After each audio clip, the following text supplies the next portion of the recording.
All right, everyone, thank you so much for joining me today. My name is Kate Ringwood, and today I'm going to be talking about eating disorders in sports. Just a little bit about me. I am a licensed therapist. I'm licensed in the state of New Jersey, Pennsylvania, Maryland, and Florida.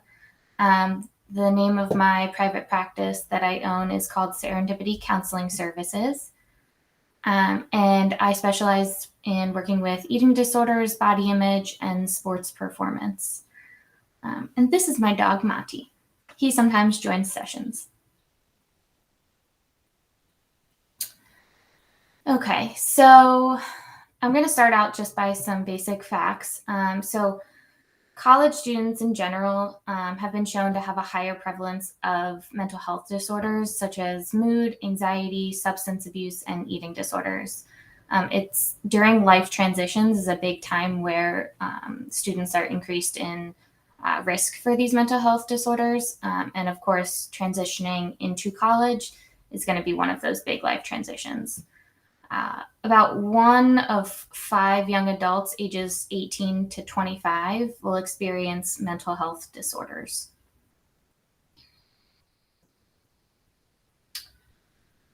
So, specifically for sports, research has found that student-athletes experience higher rates than non-athletes of depression, substance abuse, social anxiety, and eating disorders. About 1 in 4 student athletes experience depression, and 1 in 4 student athletes experience an eating disorder. Studies have shown that endurance athletes like cross country, swimming, crew are going to be at a higher risk for eating disorders.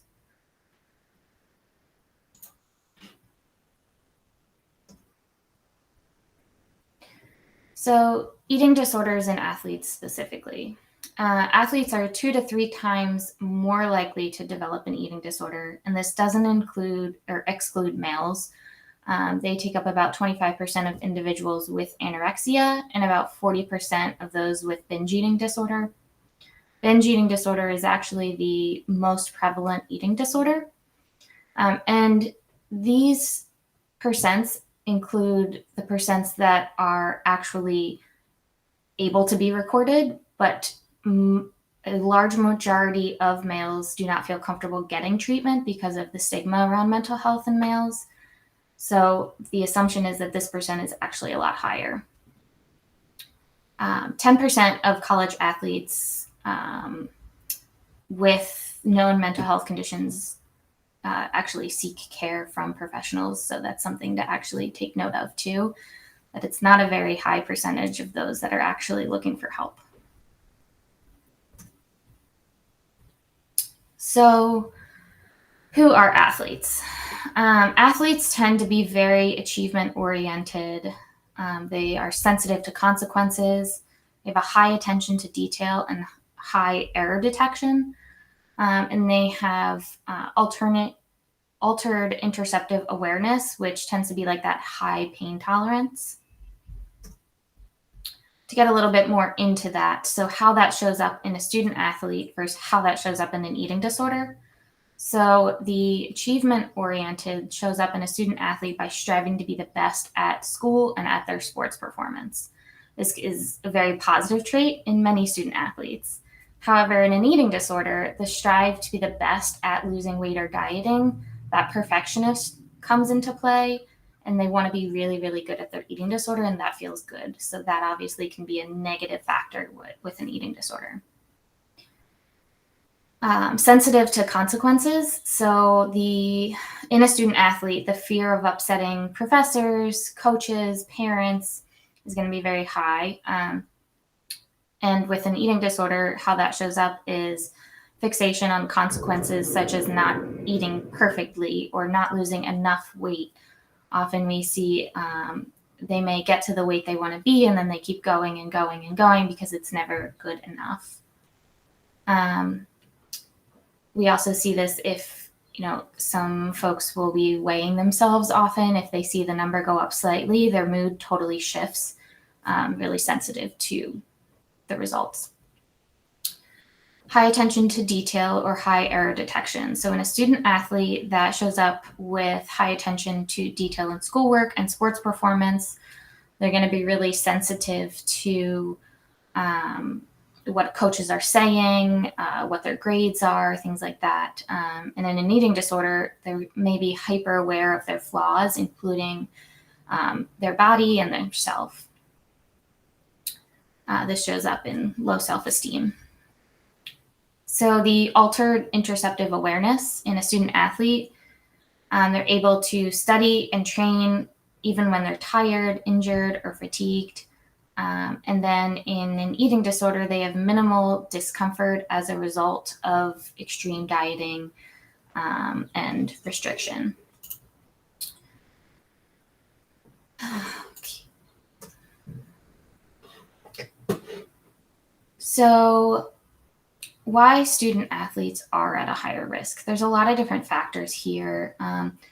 First one being prevalence of mental health disorders, like I talked about. It's just higher in life transitions. The second is genetics. There's a huge genetic component in eating disorders.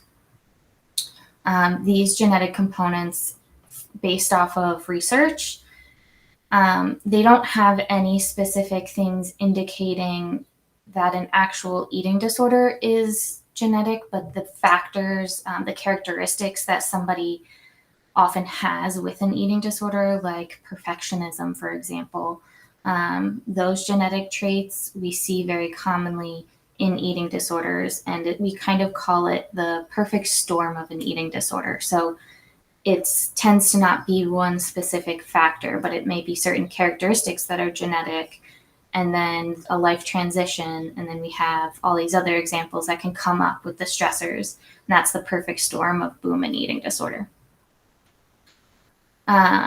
The sociocultural factors include increased stress and pressures associated with sports and performing, eating patterns and comments made on teams. Those can be huge factors. Most individuals are exposed to societal and cultural pressures regarding weight and appearance, whether they're in a sport or not. The difference is that when you are in a sport, you have different pressures that maybe, I need to conform to this certain body type related to my sport and a certain body type outside of my sport. And that can often conflict and cause a lot of discomfort in our own bodies. So sports related factors, the pressure to fit into the team culture, like I said, looking a certain way or being the best. Sports that emphasize thin or lean bodies. Revealing uniforms, it's been shown that increased stress around one's body and decreased body esteem come up with revealing uniforms, and it can distract from the sport and negatively ultimately affect their performance. The coach-athlete relationship, when the relationship between the coach and the athlete is high conflict and low support, it's often associated with increased eating concerns among athletes. And then the last factor here in sport is just the lack of knowledge around disordered eating. Eating disorder symptoms are such as dieting, weight loss, excessive training are often misunderstood for normal desired eating patterns within a sport. And that's really ultimately why I wanted to do this presentation today, is just to increase knowledge in this area.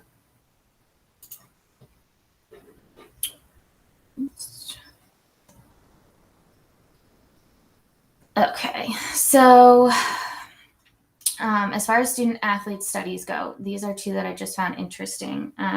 In a study done on Division I athletes, 25% were reported to have an eating disorder, and 88.2% believed that they were overweight and reported the desire to lose weight.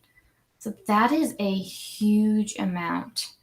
Think of your team specifically, or the kids that you work with, that 88% of them feel that they are not in an appropriate body.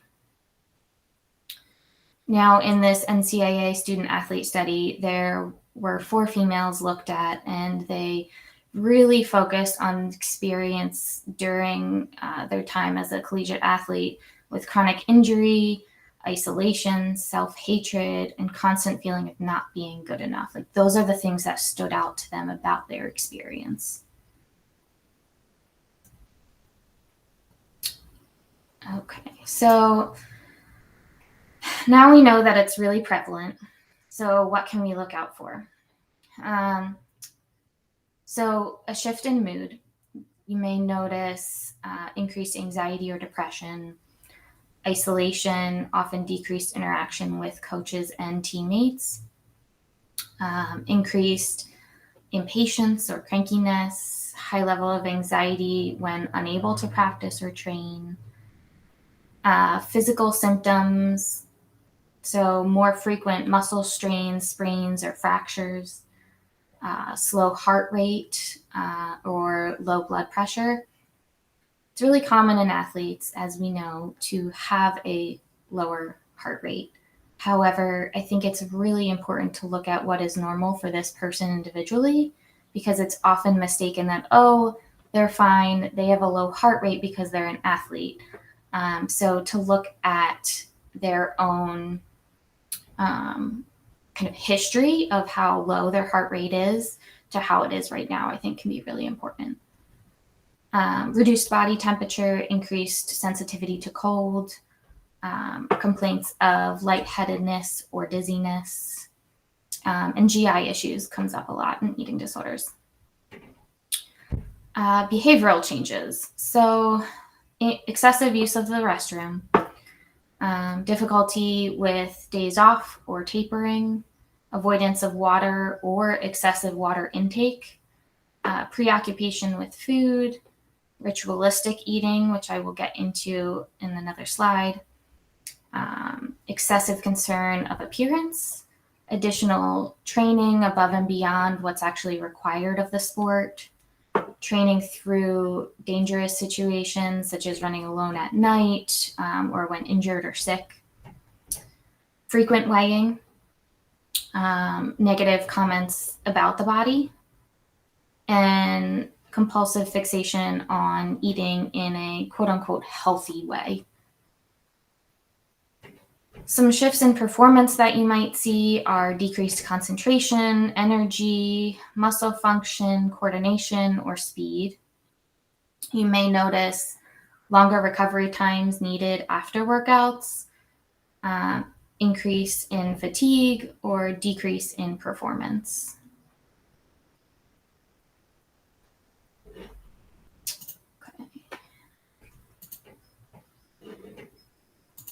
So, how to recognize disordered eating? The first thing is the ritualistic eating, which is eating rituals that are problematic behaviors around food that can take place in the preparation, consumption, or any situation really involving food or eating.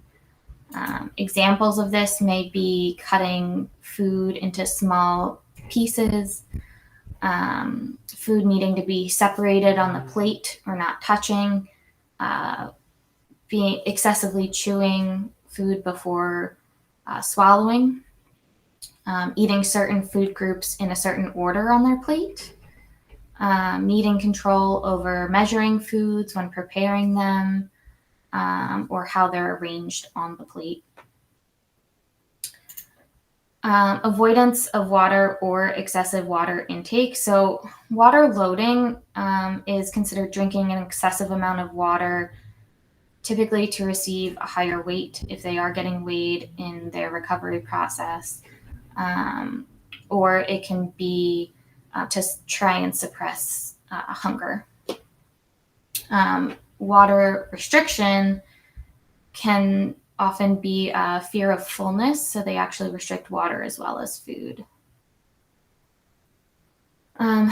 Behaviors consistent with orthorexia. So orthorexia, if you have not heard of that term, it's an obsession with healthy foods and focusing on the quality of foods rather than the quantity. This is often misinterpreted as just healthy eating or eating what is best for their sport. Higher rates of orthorexia, there are higher rates of orthorexia in athletes compared to non-athletes. It's about 20% greater risk for athletes. And research suggests that around 20 to 40% of athletes experience orthorexia at one point. So it is very common. And then the last piece is restriction of certain food groups, whether that's sugar, fat, carbohydrates, may be restricted to obtain a certain body weight or look a certain way for their sport.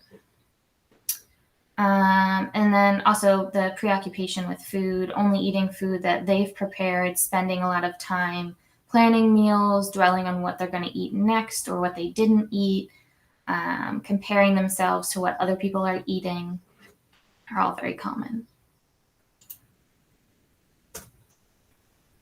So some performance consequences. Less energy with restriction and increased risk of injury. Restricting carbohydrates means glycogen depletion, forcing the body to compensate by converting protein into less efficient form of energy. This is basically pulling from the muscles, leading to the muscles breaking down more easily. Hormone imbalances may lead to compromised bone density, which increases the risk of bone injuries such as stress fractures. Intense dieting can negatively affect VO2 max and running speed. Decreased concentration and ability to manage emotions in sport. If you're malnourished and dehydrated, this often leads to increased depression and anxiety, making it extremely difficult to concentrate during your sport. And excessive exercise and restricting often leads to dehydration, which can compromise performance as well, along with purging and use of diet pills or laxatives can also lead to dehydration.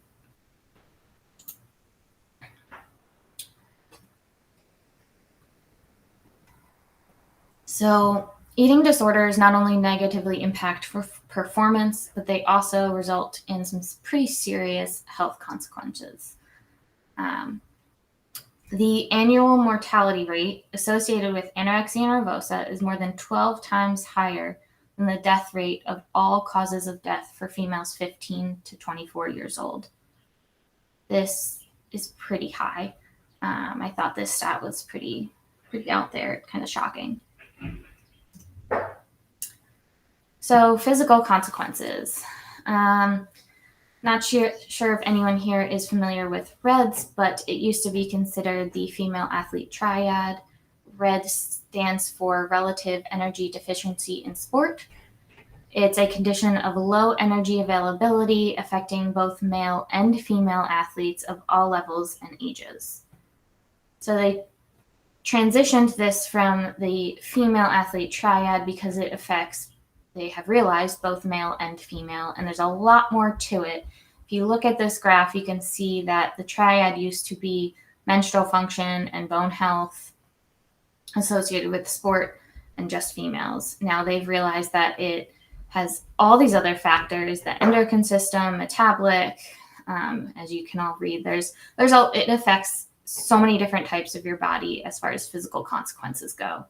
And then the side effects can be the menstrual function, decreased training response, impaired judgment, decreased coordination, irritability, depression, decreased glycogen stores, as I talked about, decreased muscle strength, and decreased endurance performance. So there's a lot of different side effects that can be pretty significant. I do want to also be clear that REDS does not have to consist of an eating, like alongside an eating disorder. REDS can also exist just by malnourishment that is not necessarily on purpose, which is also seen in a lot of athletes who are just lack the education on how to properly fuel themselves as they're very physically active. So about 26% of athletic trainers and team physicians report that their process of screening eating disorders in athletes was actually successful. That is why I'm here, because I do recognize this study was a little bit ago. However, I think that the knowledge of eating disorders is not necessarily out there. I know that it's usually one class for a lot of folks, and it is so prevalent nowadays. And so I want to make sure that we are educating and getting the word out there and talking about it more openly. So starting with this graph here. So when we are born as intuitive eaters. What that means is that we are able to cry when we are hungry, we get fed, and then we stop when we're full. We push the bottle away, we know exactly when we're done. Very intuitive. As we're in the world, we get a lot of cultural factors that influence us, all the factors I talked about earlier, and this can lead to dieting. There's a lot of different diets out there. Diets can also consist just of, I'm just going to try to eat healthier, or it can be restricting certain food groups. It looks different for everyone. And this can lead to disordered eating. So hold on, let me let somebody else in here.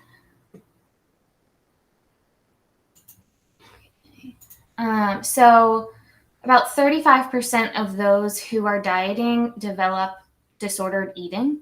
Disordered eating is not an eating disorder, but it's when the dieting is negative, starts to negatively impact them. Whether it's physically, emotionally, mentally, whatever it may be, it's impacting them in a negative way. 25% of those that experience disordered eating develop an eating disorder. So, this seems like a pretty high percent to me. So it's really catching it in those early stages of the dieting that is often seen, like I said before, as doing what may be best for their sport. However, it's very likely that can lead to an eating disorder. And then during recovery, what we work on with eating disorders is getting back to that intuitive eating mindset of being able to listen and trust our body again.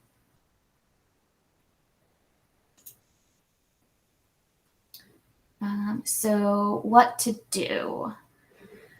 So educating yourself on eating disorders and the symptoms and behaviors that go with it. Early detection increases the likelihood of recovery. Those struggling can really be good at hiding their symptoms and behaviors to avoid calling attention to them. So it's important to really be able to recognize them. De-emphasizing weight by not weighing your athletes or taking the focus away from weight instead of focusing on those areas which athletes have more control, such as improving mental or emotional well-being to improve performance. Do not emphasize weight improving athletic performance. There has been many studies shown that reduced body fat and weight does not improve overall athletic performance and can ultimately lead to decreased mental health and eating disorders. Improving performance should not be at expense of the athlete's overall health. Factors that you can focus on to improve personal success can be your motivation and enthusiasm rather than their weight or their shape. Educate your athletes about eating disorders, just like you would any other health concern. So it's often a little scary to talk about with athletes, especially if you don't have too much knowledge in the area, you may not be too comfortable, but it is extremely important to talk about it just like any other health concern. emphasizing the health risks of low weight, especially REDS, and providing accurate information regarding body composition, nutrition, and sports performance in order to reduce misinformation and challenging practices that are unhealthy and counterproductive to the sport.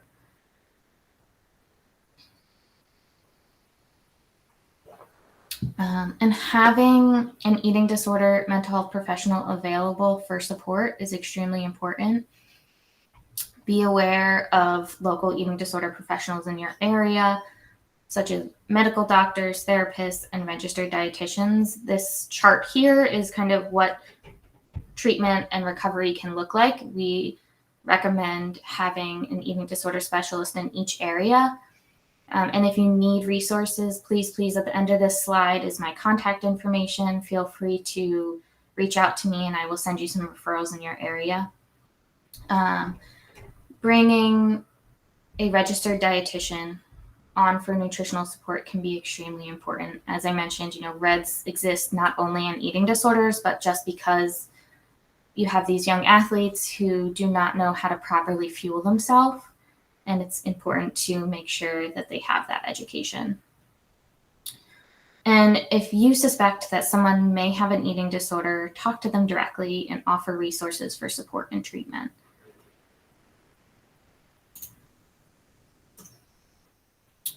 Okay, so communicating with athletes.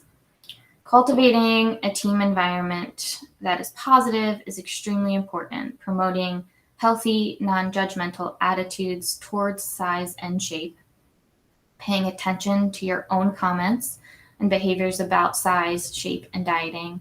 And striving to create trust among the team through open lines of communication. Like I said before, the positive relationship between the coach and the athlete is going to be extremely important. So how we do that is eliminating talk around weight, numbers, and calories. Discourage dieting, which is one of the primary factors that leads to eating disorders. Don't comment on an athlete's body.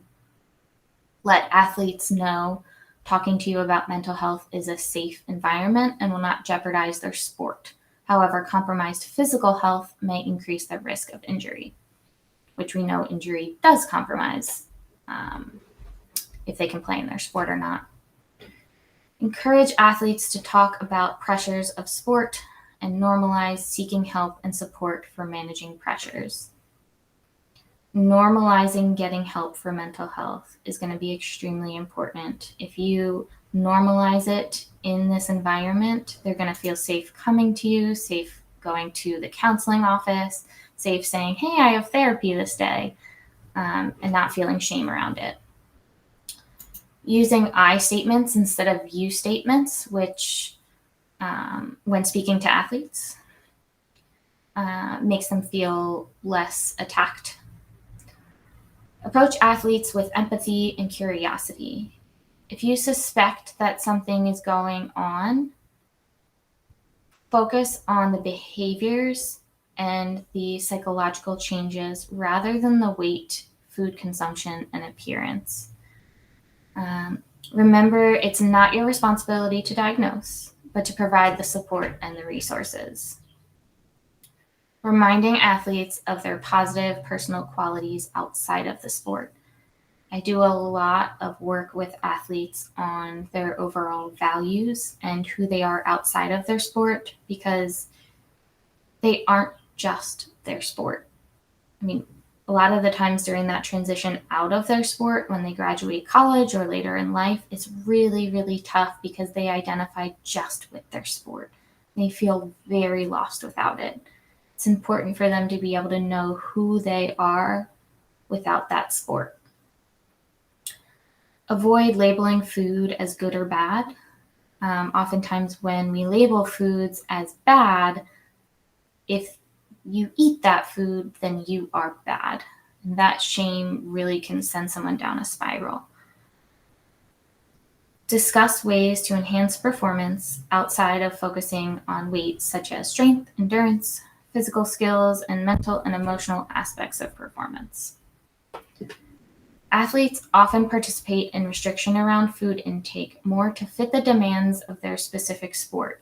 when coaches emphasize this is going to win philosophy, it influences athletes to believe that they need to restrict their food intake and control their weight in order to be more successful. And this has been proven to just not be accurate. So these are some resources. The National Eating Disorder is a hotline that you can call anytime to just, if someone is struggling with eating disorder thoughts, or if you want to get resources, you can call and they'll help you with resources. They also have an online screening tool that if someone may think they have an eating disorder, you could go and answer the questions. Project Heal is a really cool organization that helps when someone cannot afford treatment. They have applications and you can fill them out and they'll help you with any level of care that you need. Bear Health is a new resource that has eating disorder professionals on it. It has doctors, dietitians, therapists.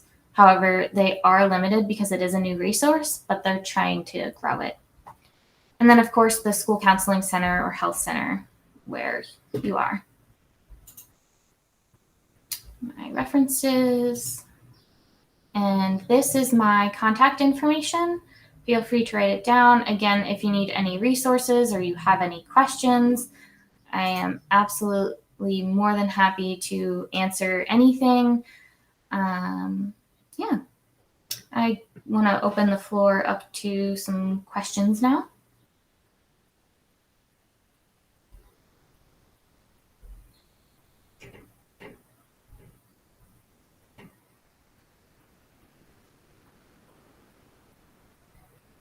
No questions?